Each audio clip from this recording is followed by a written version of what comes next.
So the first thing I want to talk to you guys about is what are some clues, or how can we know what are the different things that God is using to indicate to us that a certain season of our lives is complete. Well, first I want us to look at Ecclesiastes 3:1-8. But bear with me really quickly on this because there are a lot of times in it. So, for everything there is a season, a time for every purpose under heaven, a time to be born and a time to die, a time to plant and a time to pluck up that which is planted, a time to kill and a time to heal, a time to break down and a time to build up, a time to weep and a time to laugh, a time to mourn and a time to dance, a time to cast away stones and a time to gather stones together, a time to embrace and a time to refrain from embracing, a time to seek and a time to lose, a time to keep and a time to cast away, a time to rend and a time to sow, a time to keep silence and a time to speak, a time to love and a time to hate, a time for war and a time for peace. So here we have King Solomon basically telling us that as we go through life, we will encounter many different seasons, or seasons can be referred to as periods of time in which certain events take place or they happen in our lives. So maybe you're at a certain job, or the state that you live in is currently closing. Or maybe there's a relationship that God is calling you to move on from, or perhaps you're suffering from different types of losses. Or maybe even God is bringing you into an alignment with greater things to propel you further into your purpose. Now, these are just some general examples of when God is transitioning us into different seasons. I'm going to go ahead and break down and discuss a few particular situations that God will use to communicate to us that He is transitioning us into a new season. So the first thing is that if we are feeling stagnant or not growing in our spiritual journey. And if you've been with us on this podcast for any length of time, you know that this is a recurring topic that we have covered in past episodes.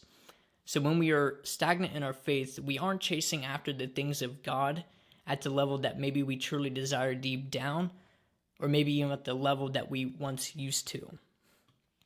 Now, small times of feeling stagnant are normal from time to time, but when we experience these from long periods of time, then there's something deep down in that we really need to address.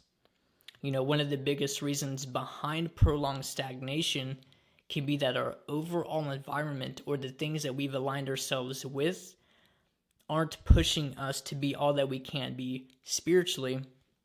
Thus, over time, we aren't producing at the level God is calling us to. So the next thing we may be experiencing is unbearable circumstances. You know, there have been several seasons of my past where God let my circumstances get so uncomfortable to the point where, you know, I had no choice but to leave them. You know, and the reason this happened was because, you know, God was clearly communicating me that I needed to leave, but I was not fully engaged with Him, nor was I trusting that what I was seeing was indeed Him.